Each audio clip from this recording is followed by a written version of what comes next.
Para bapak, ibu-ibu, dan para terkasih dalam Yesus Kristus, sekali lagi selamat pagi semuanya. Kemarin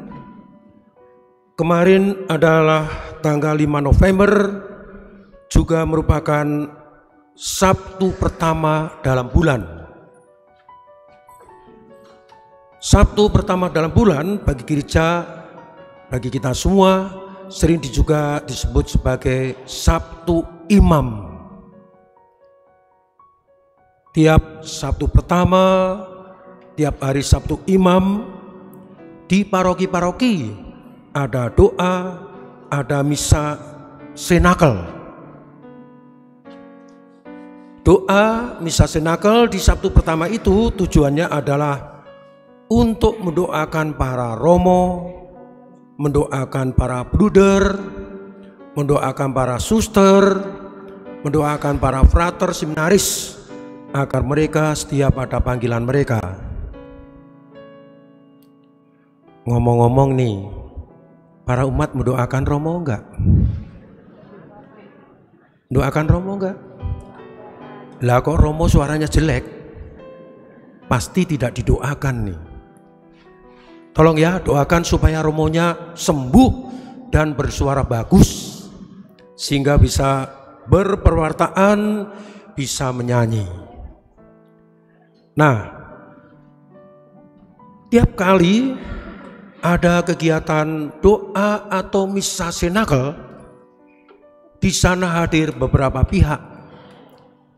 Yang hadir ada romo, ada frater, ada bruder, suster, sejumlah awam, tetapi juga hadir para orang tua, ayah ibu yang anaknya menjadi romo, bruder, suster.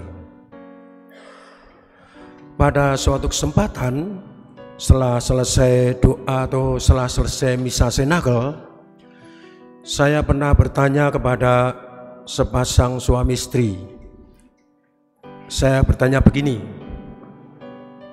mengapa bapak dan ibu mengizinkan putra bapak ibu menjadi romo?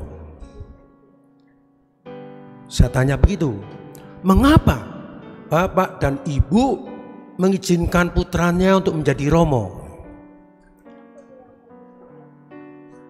Beliau berdua akhirnya menjawab begini, Romo, saya mengizinkan anak saya untuk menjadi romo karena saya ingin agar anak saya bahagia di dunia dan juga bahagia di surga. Agar anak saya sejahtera di dunia dan dia juga sejahtera di surga. Saya kagum. Saya sangat kagum bahwa di balik bermunculannya romo, muncul orang tua yang punya pola pikir, yang punya cita-cita, yang punya kehendak, di mana mereka mengizinkan, merelakan anaknya untuk mengabdi secara khusus karena dengan suatu niat mulia, agar anak saya bahagia, agar anak saya kelak masuk surga. Bapak ibu tertarik enggak kalau putra putrinya untuk menjadi romo, bersuster? Kalau pagi ini saya hanya ngomong 5-10 menit. Kalau kurang jelas, silakan minggu depan datang ada acara talk show tentang panggilan yang disajikan oleh adik-adik OMK. Adik-adik OMK bersama dengan si panggilan menggumuli bagaimana kita umat gereja menanggapi yang namanya panggilan khusus. Yang mau saya simpulkan dari obrolan saya dengan bapak suami istri itu, kesimpulannya adalah begini. Cara berpikir, cara hidup, cara beriman seseorang mempengaruhi orang itu dalam mengambil keputusan. Cara berpikir, cara beriman, cara hidup suami istri tadi yang mengizinkan anaknya untuk jadi romo sungguh mempengaruhi bagaimana berkeputusan. Dan suasana ini kita temukan juga pada bacaan pertama. Dalam bacaan pertama yang diambil dari 1 Makabe bab 7 ayat 1 sampai 2, ayat 9 sampai 14, di sana dikisahkan tampilnya seorang ibu dan 7 orang bersaudara. Seorang ibu dan 7 orang bersaudara. Mereka ini ditangkap oleh Raja Antiochus Epiphanes, seorang yang tak bertuhan, karena dia menganggap akulah Tuhan. Tuhan itu ya si Antiochus itu. Maka sebagai seakan seorang Tuhan, dia minta para anak buah nangkepin ibu dan 7 orang bersaudara itu, karena mereka tidak sepaham dengan raja. Maka ketika terjadi pengadilan singkat, Antiochus Epiphanes dan anak buahnya minta kepada ibu itu dan 7 orang bersaudara, "Hei saudara, kalau kalian mau selamat, ikuti apa yang kami minta." Di mana mereka itu diminta untuk makan makanan yang haram, yang tidak boleh disantap menurut ajaran nenek moyang. Dan mereka tidak boleh menyembah selain menyembah Allah nenek moyang, Allah sang kehidupan. Dan ketika mereka tidak mau mengikuti sang raja, akibatnya buruk. Mereka disiksa, mereka diperlakukan dengan sangat-sangat tidak manusiawi, mereka dihukum dengan hukuman mengerikan. Tapi mereka mengatakan, tak masalah, kami tidak mau mengingkari, kami tidak mau berkhianat, kami tidak mau murtad, meninggalkan Allah kami yang menghidupi kami. Bahkan Allah yang menghidupi kami tidak hanya di sini, tapi kelak yang membangkitkan kami di akhir zaman.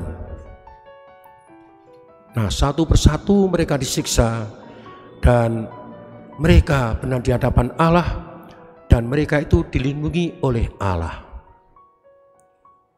Ini ada kesetaraan antara pola pikir suami istri yang datang di sinagel tadi dan pola pikir seorang ibu dan 7 orang bersaudara tadi. Patuh memegang apa yang menurut mereka baik, dan menurut mereka adalah menyelamatkan. Orang tua tadi punya cara pandang. Bapak ibu yang datang di sinagel tadi punya cara pandang, bahwa dengan mengizinkan anakku menjadi biarawati, semoga ia bahagia di sini dan kelak di surga. Dan ibu ini dalam kitab Makabe ini dengan setia pada Allah yang benar, mereka akan hidup tidak hanya di sini dan kelak akan dibangkitkan. Lalu apa yang saya harapkan? Yang saya harapkan adalah mari kita beriman, kita beragama, jangan hanya setengah-setengah. Jangan hanya setengah-setengah. Berimanlah, beragamalah, bergerejalah, sehingga semua itu menjadi satu darah daging, satu sikap, satu komitmen yang menuju pada keselamatan. Amin. Yang menuju kepada keselamatan.